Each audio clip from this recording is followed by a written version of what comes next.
따라 이방인에게로 14년 후에 바울이 예루살렘에 다시 올라갔던 내용입니다. 왜 14년 후에 사도 바울이 예루살렘에 다시 올라갔냐?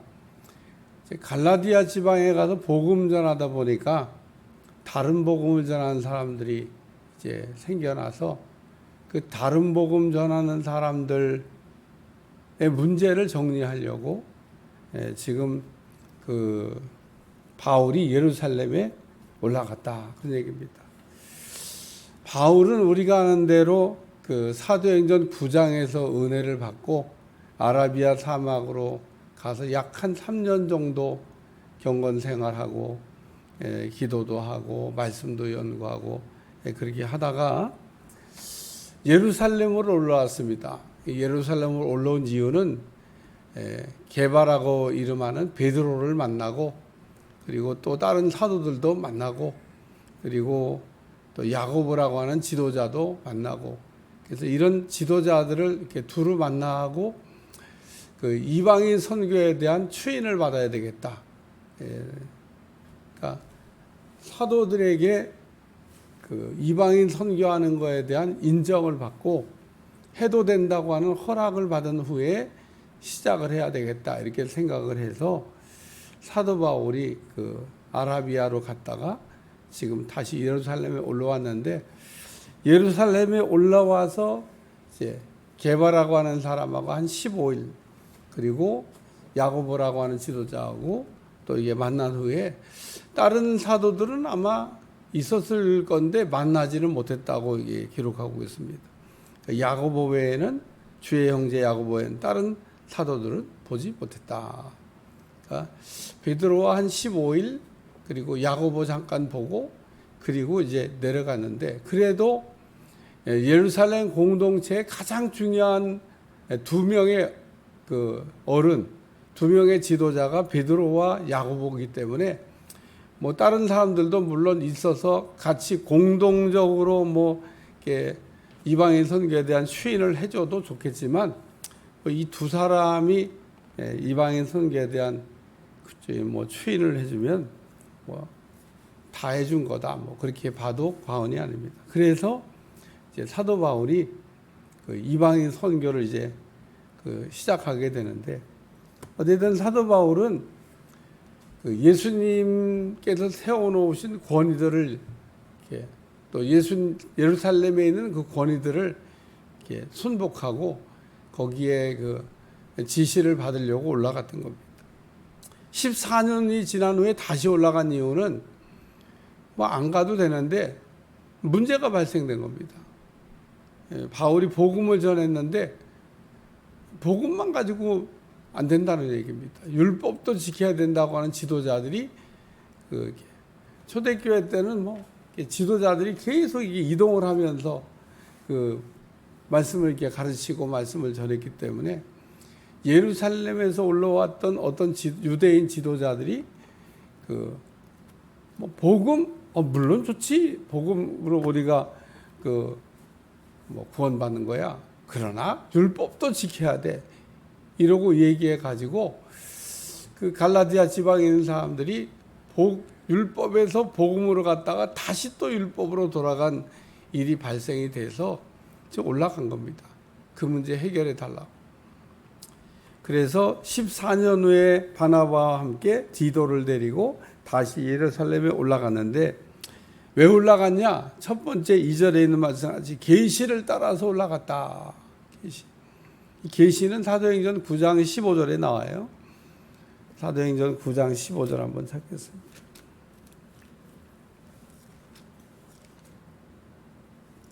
사도행전 9장 15절 다 같이 읽습니다. 시작.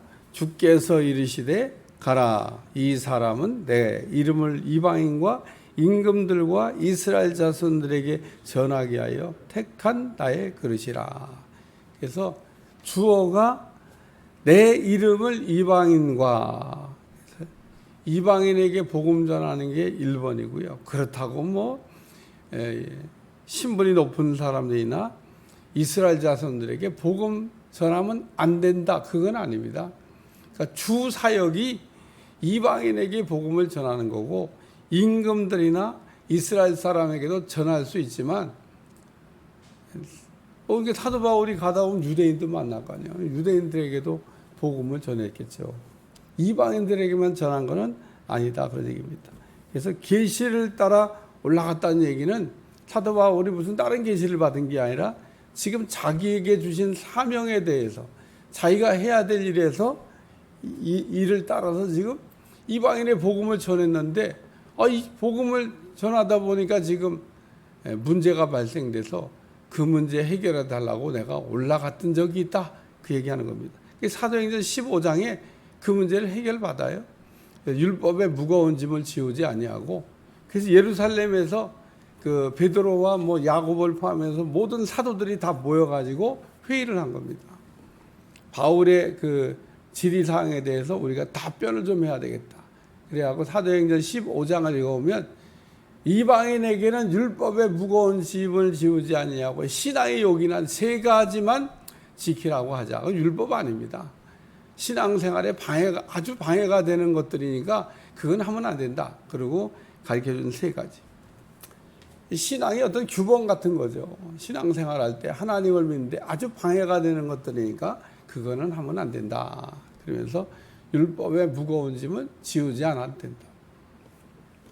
그래서 율법과 복음의 문제를 사도 바울이 그 해결을 했던 겁니다. 그리고 다시 이제 복음 전하러 이제 갔는데, 여기 보면 3절에 그러나 나와 함께 있는 헬라인 디도까지도 억지로 할례를 받게 하지 않았다. 이 할례를 받아야 뭐 구원을 받느냐, 할례를 못 받으면 구원 못 받느냐, 그거 아니라는 겁니다. 그래서 할례자냐 무할례자냐 뭐 이런 것도 유대인들은 따지고, 율법을 지켰냐 안 지켰냐 뭐 이런 것도 따지고 그랬는데, 이 디도는 헬라 사람이니까 내가 굳이 뭐 그 사람이 할례를 꼭 해야 되는 일은 아니기 때문에, 하면 뭐 나쁠 건 없지만 뭐 굳이 하라고까지 내가 그걸 해야만 꼭 구원받는 건 아니니까 내가 억지로 안 시켰다. 그러나 어떤 사람들은 할례해야 된다, 왜 디도가 할례 아니냐, 이런 얘기를 지금 하고 있다는 얘기를 하는 겁니다. 이는 가만히 들어온 거짓 형제들 때문이라. 그들이 가만히 들어온 것은 그리스도 예수 안에서 우리가 가진 자유를 엿보고 우리를 종으로 삼고자 함이라. 그래서 사도 바울이 지금 그 거짓 형제들을 경계하고 있는 말씀. 복음에다가 다른 복음을 자꾸 섞으려고 하는. 그러니까 복음에 율법을 섞으면 안 되는데, 그러니까 율법이라고 하는 거가 뭘까? 그리고 사도 바울이 아라비아 사막에 가고 3년 동안 생각을 했을 거예요. 율법이 뭘까? 율법 전문가예요. 사도 바울이 율법 전문가인데 그 율법은 뭐고 복음은 뭐냐? 아마 아라비아에 있는 3년 동안 그거 정리했을 겁니다. 그래서 가는 곳곳마다 율법과 복음에 대해서 아주 명쾌하게 바울이 설명을 하면서, 하나님이 이렇게 보실 때 율법과 복음을 바울만큼 잘 설명할 사람은 없었던 것 같아요. 진짜 제가 읽어봐도 그 천재라고 해도 과언이 아닐 정도로, 어떻게 그 좋은 머리를 가지고 이렇게 이 말씀을 잘 이렇게 그 풀어서 또 쉽게 우리에게 알 수 있게 해줬냐, 읽을 때마다 제가 늘 감격을 합니다. 하여튼 갈라디아서 뒤로 이제 넘어가면서 율법과 복음에 대해서 바울이 설명하는 내용을 여러분들이 이제 뭐 읽게 되겠습니다만은, 읽을 때마다 와, 정말 바울은 대단한 사람이다. 예? 그리고 제가 뭘 이렇게 설명할 때 어떤 분이 그렇게 설명을 해줬는데도 못 알아들으면 바보죠, 바보라고 얘기하는 얘기를 들었는데, 그래서 바울이 이렇게 설명을 해줬는데도 율법이 뭔지 복음이 뭔지를 개념 정리를 못하면 바보죠, 바보. 더 이상 더 쉽게 알아듣기 쉽게 할 수 있는 방법이냐? 없습니다. 그러니까 바울이 율법에 대해서 쭉 설명하는 내용을 우리가 읽고 있으면, 갈라디아서를 우리가 읽고 나면 율법이 뭔지 복음이 뭔지 이게 아주 깔끔하게 정리가 되기 때문에 우리에게 정말 필요한 서신이죠. 그래서 이 거짓 형제들, 한마디로 얘기하면 율법주의자들입니다. 율법이 나쁜 건 아닌데 율법을 이렇게 악용해서 율법을 잘못 적용하고 쓰는 사람들, 율법주의자들. 신비주의자들. 신비는 좋은 겁니다. 우리가 이게 신앙생활하면 신비한 체험들을 많이 하잖아요. 근데 그 신비한 체험을 악용하는 거예요. 그게 신비주의자입니다. 오늘 우리는 신비한 것도 있어야 되고 율법도 있어야 되고 체험도 있어야 되고 은혜도 있어야 되는데 거기다가 주의자만 붙이면 다 문제가 생깁니다. 그래서 오늘 우리는 항상 하나님의 말씀에서 벗어나는 것들을 이게 경계할 필요가 있다라는 말씀이고, 여기 6절에 유력하다는 이들 중 본래 어떤 이들인지 내게 상관이 없으며 하나님은 사람을 외모로 취하지 저 유력한 이들은 내게 의무를 더하여 주는 것이 없고 도리어 그들은 내가 무할례자에게 복음을 전함을 맡은 것을 베드로가 할례자에게 맡은 것과 같은 것을 보았고, 베드로에게 역사하사 그에게 할례자에게 사도로 삼으신 이가 또한 내게 역사하사 나를 이방인의 사도로 삼으셨느니라. 그래서 여기 8절과 9절에는 이방인의 사도로라는 말씀이 핵심 포인트입니다. 그리고 오늘 읽은 이 14년 후에 올라가서 내가 율법과 복음의 문제를 정리해 달라고 올라갔지만, 그러나 오늘 이 말씀의 가장 핵심 포인트는 9절에 있습니다. 9절 다 같이 읽어봐요. 시작. 또 기둥같이 여기는 야고보와 게바와 요한도 내게 주신 은혜를 알므로 나와 바나바와 친교에 악수를 하였으니 우리는 이방인에게로 그들은 할례자에게로 가게 하려 함이라. 그래서 베드로와 그리고 예루살렘에 있는 지도자들과 이 바울의 이 복음 전하는 자리가 구별이 된 겁니다. 그래서 베드로는 유대인에게, 바울은 이방인에게. 근데 제가 늘 바울이 이방인에게 갔다 그러니까 그래 뭐 베드로는 유대인에게 바울은 이방인에게, 우리가 배경을 모르고 읽으면 뭐 그냥 아무것도 아닌 것처럼 생각되지만 당시에 유대인들이 이방인에게 가는 걸 꺼렸던 것을 생각하면 정말 하기 싫은 일입니다. 그러나 바울은 은혜 받고 그 일을 주님이 부탁하셨고 그 일을 하라고 그러셔서 그 정말 하기 싫은 유대인들 가운데 이방인에게 갈 사람 아무도 안 손들어요. 그 정도로 유대인들은 이방인에 가는 것을 꺼리고 꺼리끼고 더러워지는 일이라고 생각해서 안 했던 일인데, 그 일을 바울에게 맡겼더니 바울이 그 일을 잘 감당했다.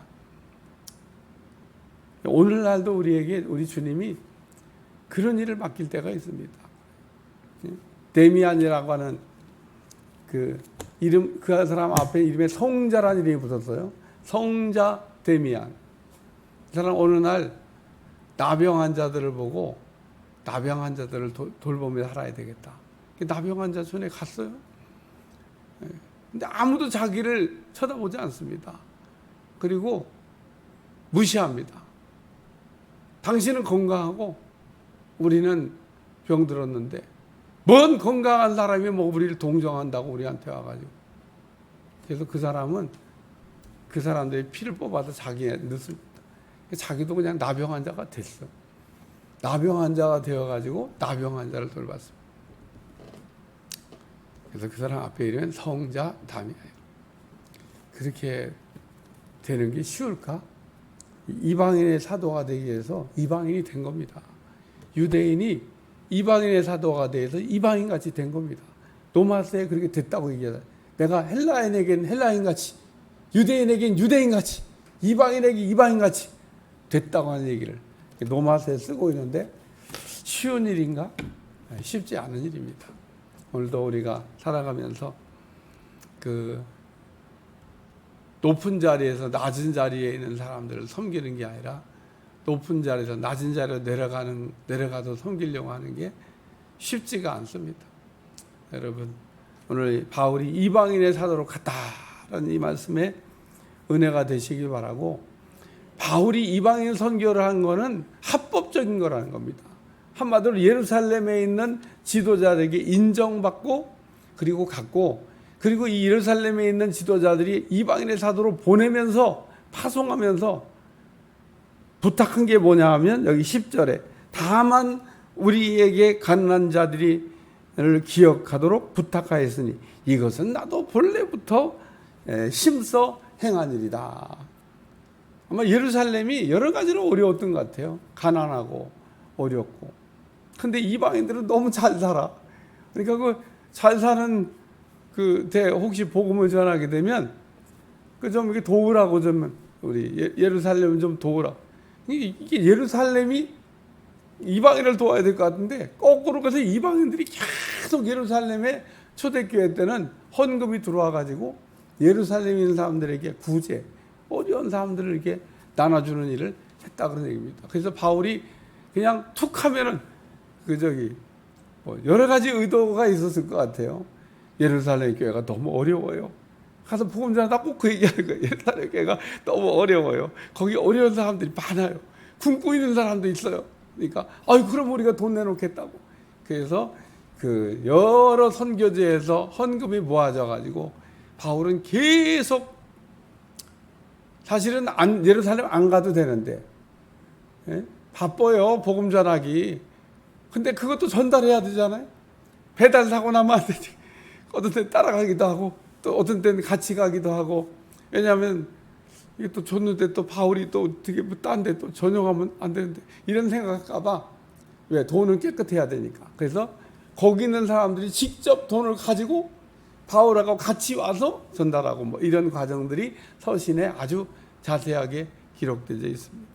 어쨌든 초대교회가 이게 좀 재정적인 문제가 어려웠는데 하나님은 그 일을 이렇게 돕게 하셨다는, 도움을 부탁해서 자기들이 그 일을 힘써 했다.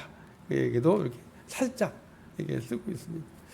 기도하겠습니다. 하나님, 오늘도 갈라디아 말씀을 통해서 우리가 잘 깨닫게 도와주시고, 특별히 갈라디아서를 우리가 마감할 때 율법과 복음이 무엇인지 분명히 분별할 수 있게 도와주시고, 오직 복음으로 우리가 살아갈 수 있는 영적 무장이 될 수 있도록 축복해 주옵소서. 예수님의 이름으로 간절히 기도하옵나이다. 아멘.